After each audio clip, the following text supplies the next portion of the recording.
በሀገራችን ተስፋ እንዳንቆርጥ ከሚያደርጉን የዘመናችን እቁ ሰዎች መካከል ተቀዳሚ ቦታ ቢቀመጥ በፍጹም ማጋነን አይሆንም። ግራው ሲሳየት ቀኙ አያይም። ምሳ ጋብዞ ቪዲዮ ቀርጾ እስከ መፖስትና በጎነቴን ካላያችሁልኝ በማለት የሚዲያ ትኩረት ሲቃረሙ በምንኖርበት ዘመን ላይ እያደረጉ አታውሩብኝ የሚል የተለየ ማንነት የተጎናጸፈው ሰይፉ ፋንታሁን ለወዳጅ ዘመዶቹ ብዙ ነገሮች አድርጓል። ለአንድ ጓደኛው ቤት ገዝቶ ሰጥቷል። ለሌላኛው ደግሞ በችግር ውስጥ ሆኖ ሀገር ለቆ ሲሰደድ በፍጥነት የደረሰለትና ልጆቹን ከችግር የታደገለት እሱ ነው። ወላጅ እናቱም የስለት ልጅ ነው በማለት ለመጀመሪያ ጊዜ በአደባባይ ምስክርነትን ሰጥቷል። ብዙ ያልተነገሩ በጎነቶችን ሰርቷል። ታዲያ በዚህ ቪዲዮ ጓደኞቹ ስለ ሰይፉ የተናገሩትን ነገሮች ከአንደበታቸው እያስደመጥናችሁ በየመሃሉ ደግሞ ሌሎች ያልተወሩ ነገሮችን እነግራችኋለን። ቪዲዮውን ላይክ እያደረጋችሁ ለሰይፉ ረጅም እድሜ ከጤና ጋር በኮሜንት እየተመኛችሁ ሀሳብ አስተያየታችሁን እያጋራችሁ እስከመጨረሻው አብራችሁን ዝለቁ።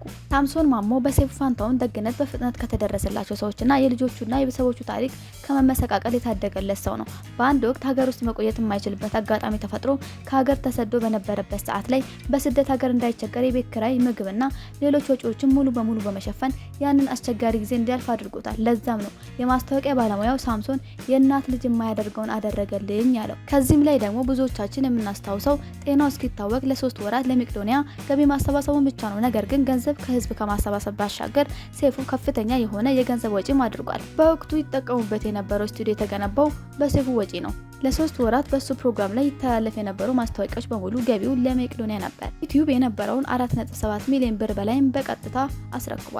ለመቄዶንያ ይሰሩ የነበሩትን የፕሮሞሽን አባላትም ክፍያ የሚፈጽመው እሱ ነበር። ይህ ለመቄዶንያ ያደረገው ሲሆን ቢኒ በንግግሩ የማይረሳው እግዚአብሔር ያግዘናል ያሳካል ነበር ያለው ሰይፉ ብሎ የተናገረው ነው። ብዙሃኖቻችን ሰይፉ በፕሮግራሙ የትኛው እምነት ተከታይ እንደሆነ ሲያንጸባርቅ ተመልክተን ስለማናቅ የምን እምነት ተከታይ እንደሆነ ላናውቅ እንችላለን። ነገር ግን ሰይፉ እጅግ በጣም አክራሪ ኦርቶዶክስ እምነት ተከታይ ሲሆን ለእምነቱም ቅርብ እንደሆነ ይነገራል። እዚህም ከተወሰኑ ጓደኞቹ ጋር በመሆን በሳምንትና በ2 ሳምንት አንዴ አስተማሪ መምህር እየጠሩ በቋሚነት ይማራሉ። ነፍሱም በአጸደ ገነት ያድርገውና መምህር ዘላለም እነ ሰይፉን በግል ከሚያስተምሩ መምህራኖች አንዱ ነበረ። ሌላው ሰው የማያውቀው ነገር ሰይፉ በርካታ ገዳማቶችን በግል ወጪው እንዲታደሱና እንዲሰሩ እገዛ ያደረገ ሰው መሆኑ ነው። አበበ ባልቻ ስለ ሰይፉ የተናገረውና ፖሊስ ጣቢያ፣ ፍርድ ቤት ያመላልሳቸው የነበረው ነገር ሰይፉ በሸገር ኤፍኤም ይሰራ በነበረው ፕሮግራሙ ብዙ አርቲስቶች ደስተኛ ስላልነበሩና ክብራችን ተነካ ብሎ ያስቡ ስለነበር ክስ የመሰረቱበት ስለነበር ነው። ምክንያቱም ሰይፉ ስራቸውን ይተቻል፣ እውነት ያጋልጥ። ይህም አርቲስቶች ምቾታቸው ስለነሳቸው ለክስ አብቅቶት ነበር። ቴዲና ሳያት በዚህ የክስ ታሪክ ውስጥ ከተመዘገቡት አርቲስቶች መካከል ይጠቀሳሉ። በሰራዊት ንግግር ላይ በመግቢያችን የጠቀስነው ነገር ይንጸባረቃል። ሰይፉ በስራው በርካታ ሽልማቶች ሊበረከቱለት ጥያቄ ቀርቦለት ነበረ። የአመቱ በጎ ሰውን ጨምሮ ሌሎች በርካታ ሽልማቶችን ቢቀርቡለትም ሁሉንም አልፈልግም፣ እኔ አደባባይ ሙገሳን አልፈልግም አልሻም በማለት ሁሉንም በትህትና መልሷል።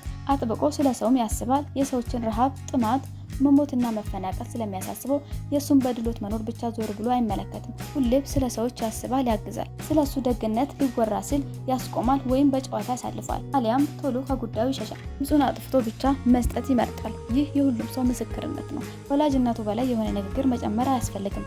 እናቱን አይደለም ሌሎችን የደገፈ ሰው ነውና ለእሳቸው ረጅም እድሜ ከጤና ጋር ተመኝተንላቸው እናልፋለን።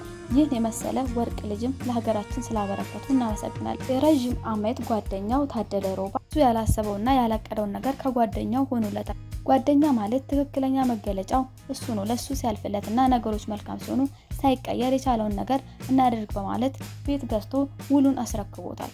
አቦ ለሁላችንም እንደዚህ የሚያስብ ጓደኛ ይስጠን ያሰኝ። ሰይፉ በእነዚህ በወዳጆቹ አንደበት ከተነገረለት በላይ የሆነ መልካምነትን የተቸረ ብዙዎችን ያረዳ ከሚፈልጉበት ደረጃ የሚያደርስ ደግነትን በእግሩ ሲሄድ ያስመለከተ ነው። አሁንም ለሱና ለቤተሰቡ ረጅም እድሜ ከጤና ጋር እየተመኘን እንደሱ አይነት ደግ ሰዎች በአደባባይ ሲመሰገኑ መመልከት ግን ልብን ያሞቃል፣ ይበልም ያሰኛል። አበቃን። እስኪ የእናንተ ስሜትና ሀሳብ በኮሜንት ቪዲዮውን ላይክ፣ ቻናሉን ሰብስክራይብ በማድረግ ቤተሰብ ይሁኑ። አባላትም ክፍያ የሚፈጽመው እሱ ነበር።